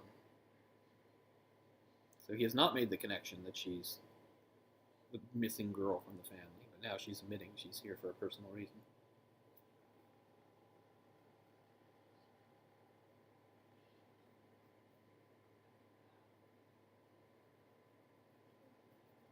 She's killed my brother. Technically, I think her brother was the only one he didn't kill. Although, I mean, still, he instigated the whole thing, and I guess he probably would have. But yeah, they say that he's not the one that hit the brother. But we saw him kill the wife and daughter. Yeah, and the father. Yeah, I remember now. He got the father in the back.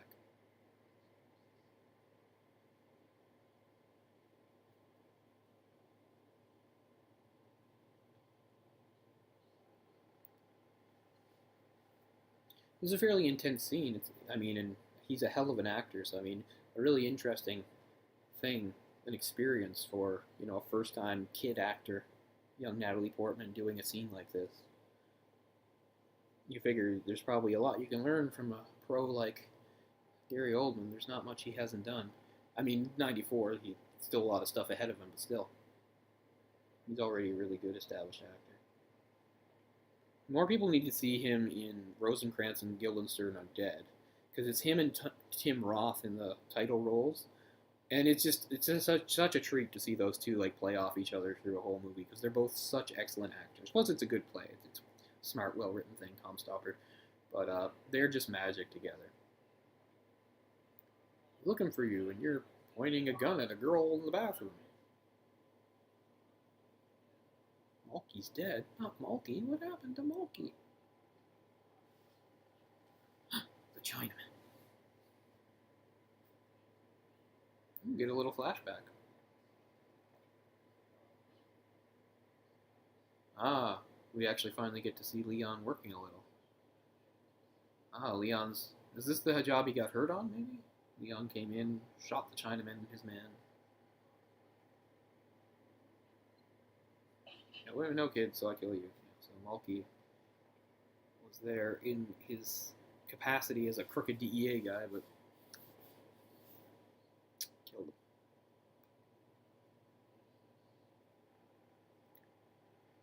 Death is whimsical today. I think death is whimsical every day. It's dark is a thing to say. A lot of people die at any given moment, so it has to be whimsical sometimes.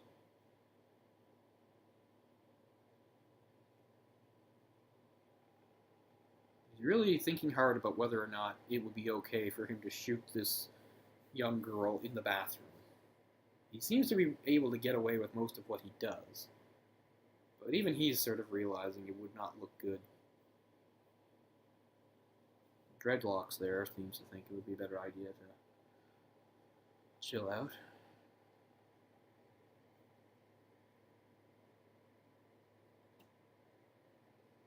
Man, is Dreadlocks the one that actually killed her brother? I can't remember the names. I don't think so. I think he's the one that was saying, "Oh man, what's his name? Killed the kid. You have to do that." I think, yeah, I think he's the one that, out of all of them, has sort of the most sort of humanity and compassion, actually. So what we got here? Leon coming back. Oh, she left a note for him, of course. Leon, my love. Very dramatic. She actually says who he is and where he is. Lefty 20 grand on the table. I mean, you got to give her credit, right? She's trying to be very professional about this. I hope you can read that. I hope your reading skills have caught up to this. Yeah, he figured out. Here he goes. I mean, she says exactly where it is and everything. And how does he get in? Oh.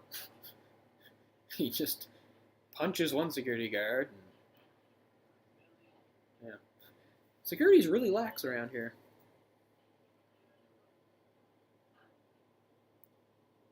Checking out her bag.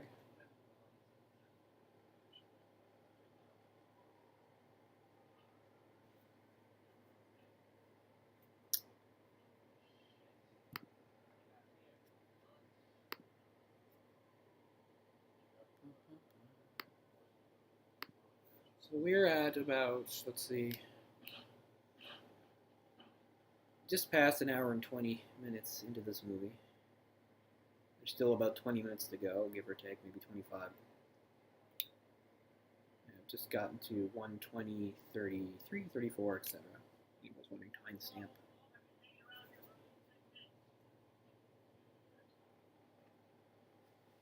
He just walked in, shot the guys that were in the office, and walked out with her. That was easy.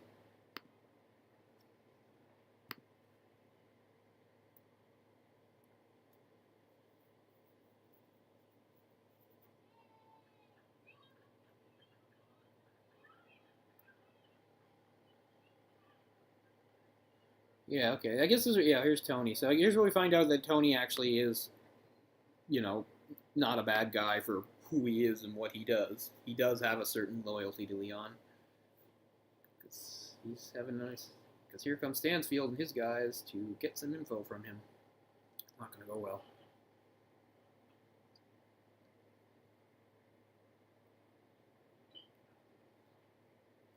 I have a lot of respect for your business, Tony. So, you know. Oh, he even says that he's worked for them. So, yeah, so he knows. So they've had dealings in the past. Okay.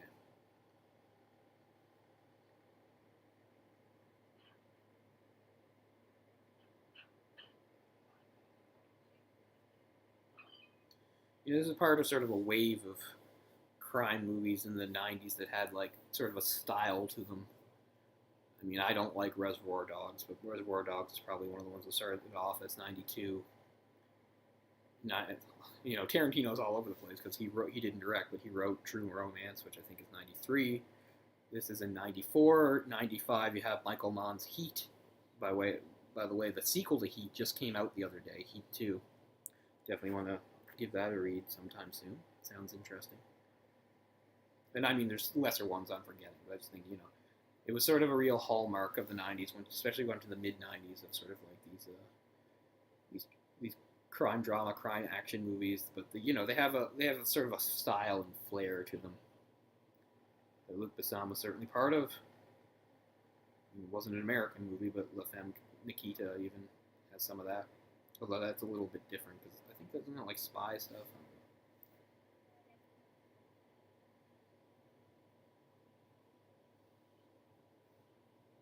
He's surprised to find out he snores. Which, again, I guess makes sense. He's led this solitary lifestyle, so he's never really, I guess, slept in a room with somebody else before. I don't snore. I'm the only person in my family who doesn't snore. I'm a fairly quiet sleeper. Not that I don't ever make any noise. I move a lot, but I don't make... I'm not a bad person to sleep with, and I mean sleep with. I don't mean that. But I just mean, I think of girlfriends I've had and people I've shared a bed with, the one I love the most, she could actually snore quite a bit. I think she had sort of a bit of a sleep apnea problem. It wasn't her fault. And then I remember, actually, the last girl I seriously dated, she was like the complete opposite. She was so quiet. She made me like it was like she was dead. It was kind of unnerving, really, to sleep next to her sometimes, because I could just barely detect. I'd wake up a lot, so I could just barely detect she was breathing. But I was always proud that I don't snore, because actually my mother, father, and sister all do, to varying degrees, and not all horrible.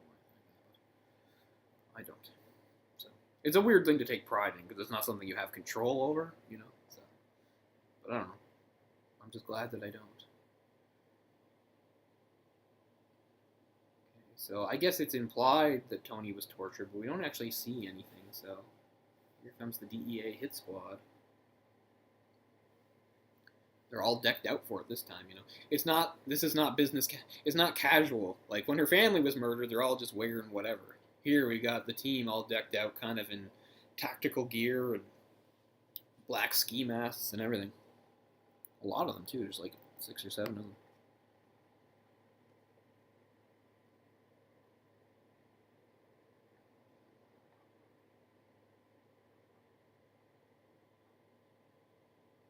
Yeah, that's because these technically aren't Stanfield's own guys, but he's a high up. So there's actually, according to this, an emergency service unit (ESU), which is a special branch in the NYPD. I guess anyway, there's some sort of SWAT team type thing. It says here that Leon tells Matilda about how he became a hitman. When Leon was 18 in Italy, he fell in love with a girl from a wealthy family, but Leon was from a poor family. The two made plans to elope, but when the girl's father discovered their plans, he killed her out of anger. Leon killed the father in revenge and fled to New York, where he met Tony and trained to become a hitman. I don't think that happened. Maybe that's in the extended cut and not the theatrical cut? Or if they had that conversation, it was really short, and I didn't notice it at all. Because right on here, the ESU team is coming to take Leon down. They've got her subdued. But he's fighting back. One down. Oh, maybe more than one.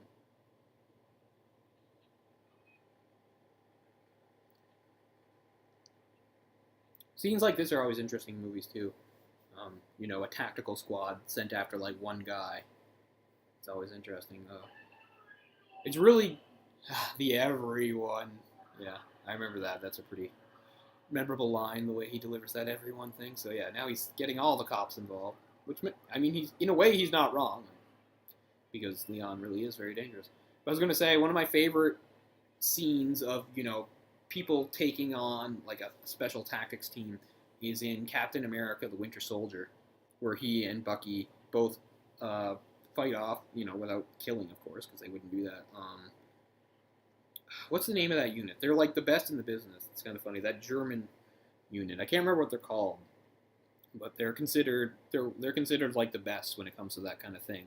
And the main reason it came was because of the debacle at the '72 Olympics in Munich, when those hostages were taken, and how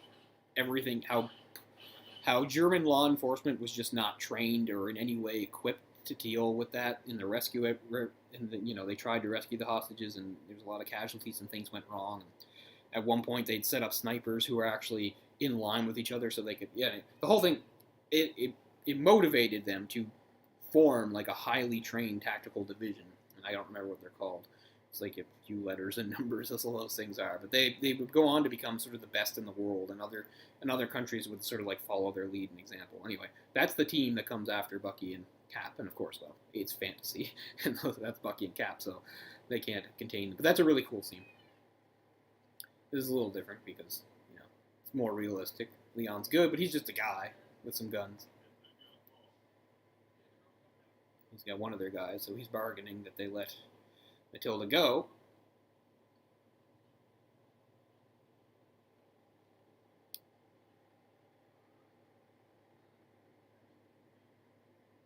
I mean, in a way, he did a smart thing, because if he's got the girl, even though she's not a hostage, any law enforcement agency would know that if there's a child involved, that they can't, they really can't move forward. But he takes his own hostage too. Yeah. Oh, that's not good. They thought that he killed their hostage, but he didn't. He just shot the sprinklers, you idiots. Oh. That's why you gotta look before you shoot. I don't know much about this tactical stuff, but yeah, maybe check your target before you shoot, seems like a thing. But, I mean, again, it's a movie. And people do make mistakes. So it's not like it's unrealistic. It could happen.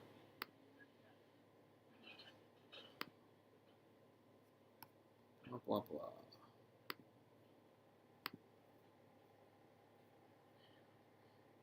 Fan suddenly seems loud. Oh, well.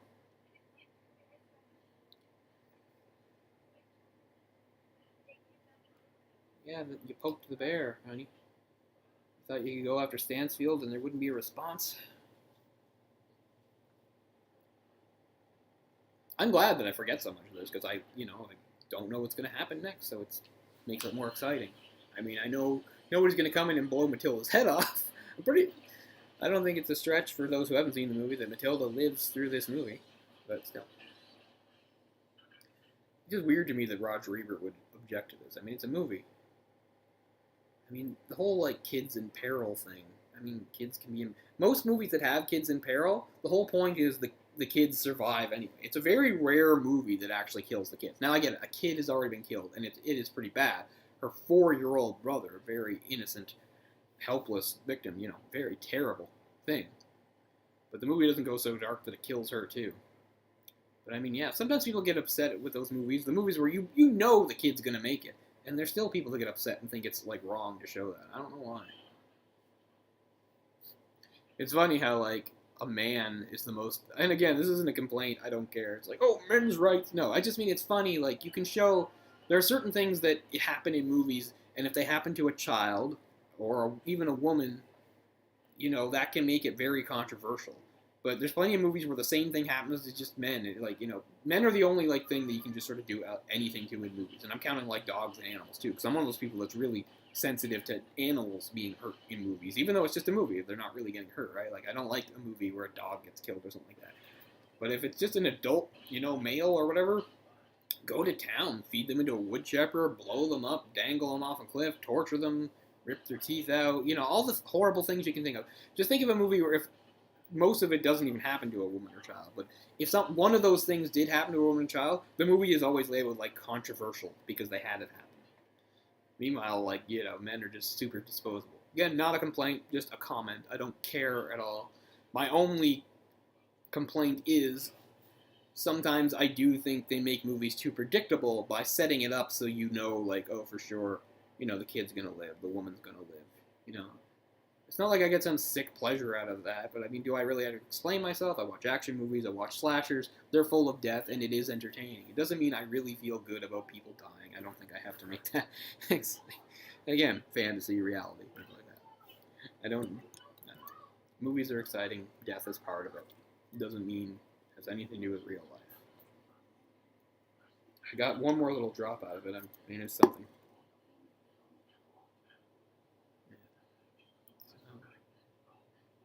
that pretty much is your only option at this point.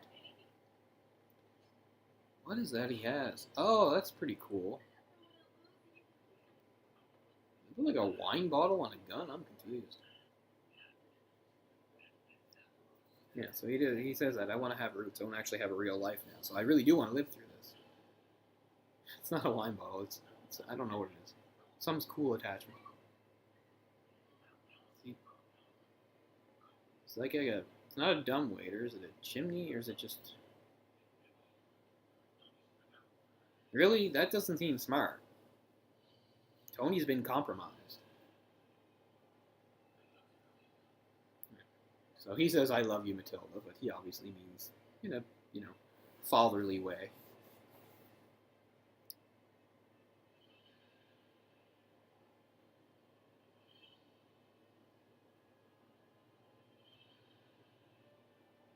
Yeah, just like a hole in the wall. He's just going in. So is it like a gas canister? Holy shit, no, it's like an explosive. They aren't messing around. No gas for him.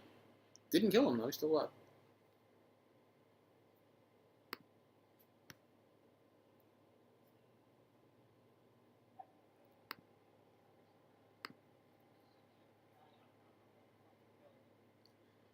Well, you did scream everybody, but yeah, you didn't mean as your target. I can see why there'd be confusion.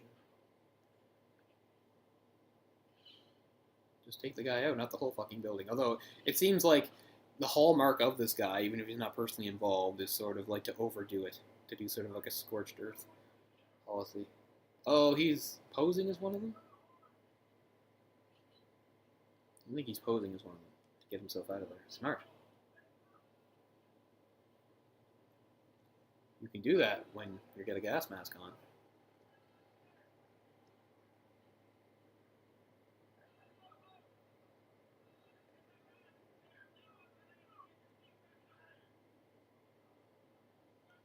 I mean, his wounds are real, so it would help sell the deception. Is that Bill? Yeah, I think it's Bill. I don't know. Say something, Bill. He can't. He's hurt. Okay. So many of them. It's like 50 of them at least. Down every step. I mean, makes sense. He said everybody. So, there.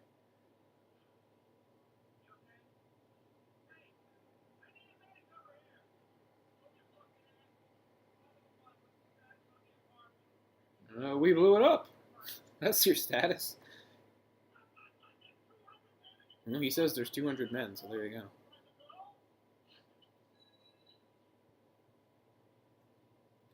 It seems to me he's very lucky that it actually led anywhere. Because it seemed like he just made kind of a random hole in the wall, and she's, down in between the walls. What's the guarantee she would find anywhere that would open up?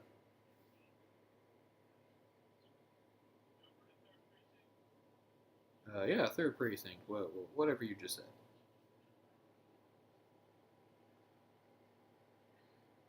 Makes sense. Most of them wouldn't know exactly what he looked like. Although, don't they usually have, like, they did, well, he knows. Doesn't he? I don't even know. He definitely thinks something's up. Because it's a good point that the DEA agents that have seen him so far are dead. He killed them. Up to this point, I mean. So it looks like she's free and clear. It's like, I'd rather put the mask on. He's like, yeah, okay. I'm going to ask you a bunch of questions. Nope.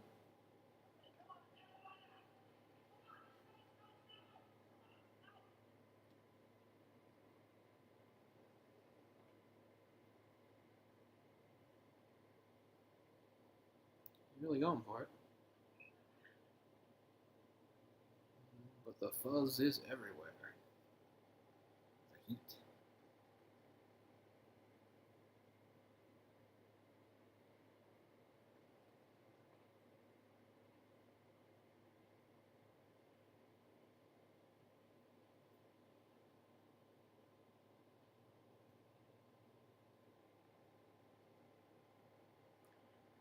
Some old school boots. She looks like a character in a steampunk movie. That's what the boots remind me They're both outside. I mean, they're surrounded by cops everywhere. But they both seem to be able to go by without attracting attention.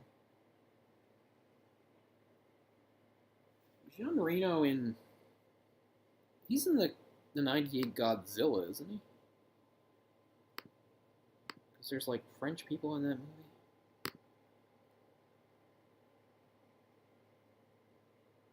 He's 74 now. Wow. Time catches up with us all. He's of Andalusian Spanish origin. That's interesting. Nobody ever thinks about Andalusia. Yeah, he's in Godzilla. What's he been doing in the 21st century? He was in Hotel Rwanda, which I've never seen. He was in the Pink Panther remake. I remember that. Crappy movie. Did a voice in Flushed Away that I don't remember. He's in the Pink Panther sequel. A bunch of stuff I don't know. He's in Alex Cross, which is awful. Do not watch it. Yeah, I mean, he's in plenty of stuff. I just don't know it. Oh, in the French dub of the remake of The Lion King, he's the voice of Mufasa. That's pretty cool. I can see that. He was in a movie in 2021 called Promises, where he played a character called Grandpa. So maybe he's finally, after all these years, retired? Some of these people have to retire at some point. I was just reading today that Steve Martin says he's probably going to retire. He's in that Only Murders in the Building show, of which he is a producer. I think he said, like, it'll probably be the last thing he does. You take these people for granted because they've been around for so long, but yeah, you have to stop at some point. They found each other. Leon's going to succumb to his wounds, I think. Matilda.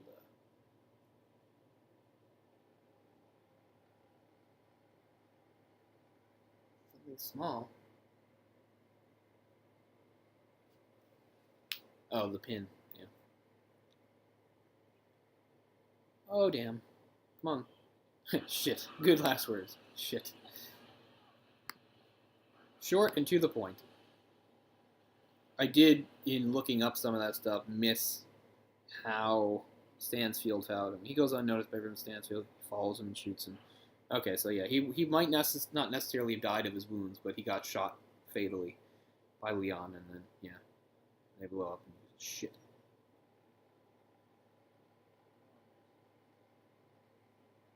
Yes.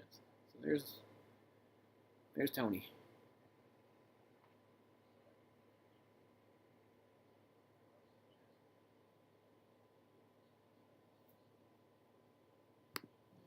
And she actually, I think, says like she actually says like she wants him to, she wants to be the cleaner. And I was like, I don't think. Yeah, see, that's the thing. She did learn a few things, but not very much. She learned some stuff about aiming a rifle and how to clean and maintain guns, but yeah, there's not much training in there. And you have to understand that Leon was mostly probably humoring her. He probably didn't really want to long-term actually train her as an assassin. He would not want her to have that life. So yeah. So since he does control the money, he's like, here's $100. Go to school. I can clean, she says. Well, what kind of cleaning do you mean? Yeah, he's not going to humor her. It's harsh, but it is the right thing for her. I mean, you feel bad. She did love Leon in a weird, really, adolescent, mixed up way. Father figure, romance, all over the place. Her family died. He helped her. It's a tough scene, but Leon, I mean, yeah, Tony's being tough, but he's doing the right thing. Get all this craziness and back to school. I mean, you get the feeling once the movie ends, which is in a few more minutes, like, she's not going to be a normal girl who has, like, a normal life, but at least for the next little while, she gets some normalcy. I'm about to lose my famous nice streak, so he's saying, I can be a lot meaner than this. I don't deal with no kids. Ooh, Cats is playing. Should take that money and go see Cats.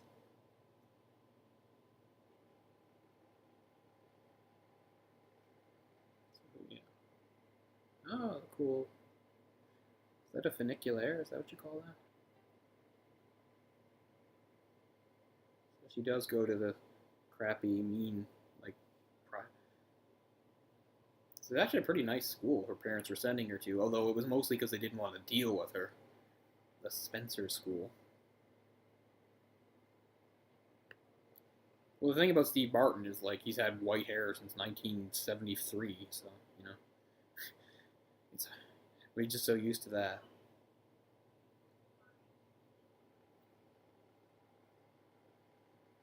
So now she's telling about her family dying, but it was a car accident. Which seems like an easy enough thing to find out, that no, her parents were actually murdered, and so were her siblings.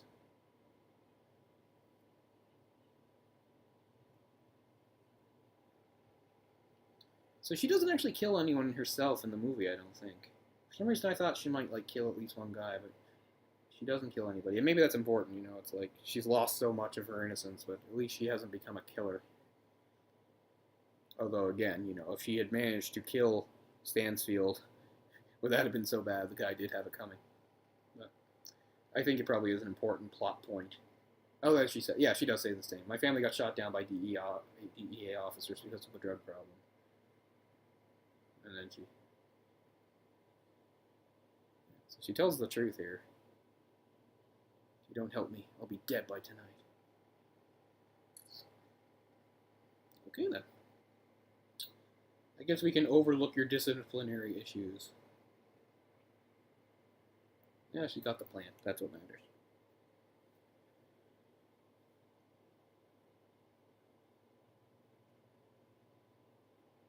All the leaves are green, but the grass looks dead as hell. Somebody's got to fix the grass. You guys need a new groundskeeper. It looks like all the grass died.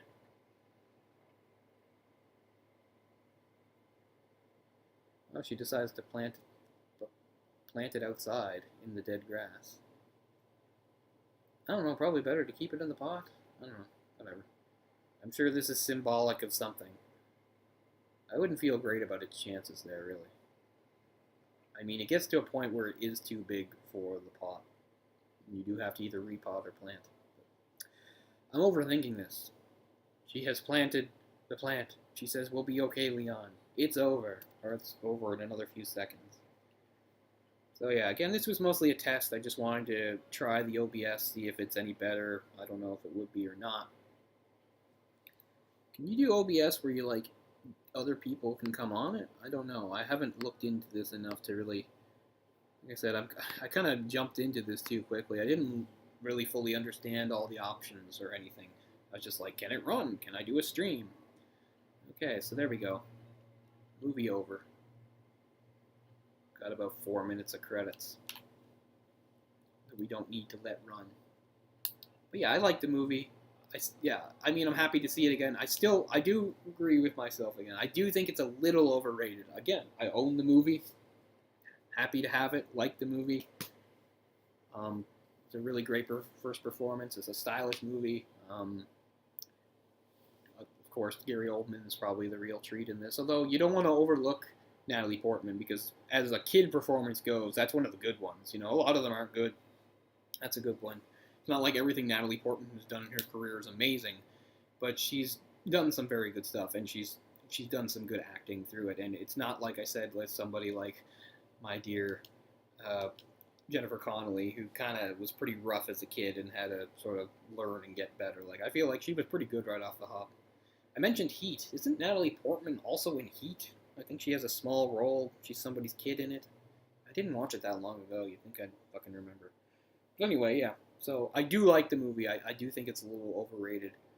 I actually do like the Valerian movie more. It's kind of a weird comparison, but I just mean as far as Besson's career goes, if we're doing that. I don't even know how the controls work here. Where is stop? So stop. I mean, there's exit. Do I just exit? I don't even know how to stop. Okay, there to stop streaming. So yeah, I should have familiarized myself with the controls a little bit instead of just jumping into this. But, you know, this is, again, it's just a test. I want to see how it looks, if it runs any smoother or anything like that. As far as the connection goes, I do have it plugged in. I'm not using the Wi-Fi because I don't trust it, frankly. So I don't know. But I'm hoping that maybe this will take a little bit better advantage of the camera. Because one thing that OBS does once you set it up is it does on its own, it sort of automatically optimizes everything. So like the best conditions for streaming or recording, supposedly. So we'll see how that looks. So anyway, thanks anybody if you even watched a couple seconds of this, because this really wasn't supposed to be anything. I just wanted to do a test and see how it looks and see if this is something I'll use going forward or not. I think I'll use it as far as recording goes. See, what really tipped this off was I did another unboxing a few days ago that obviously you're like, where is it? It's not uploaded. I haven't done anything with it because I really screwed up with it. I was already having the usual problems with the Logitech software. For some reason, the mic is not working well.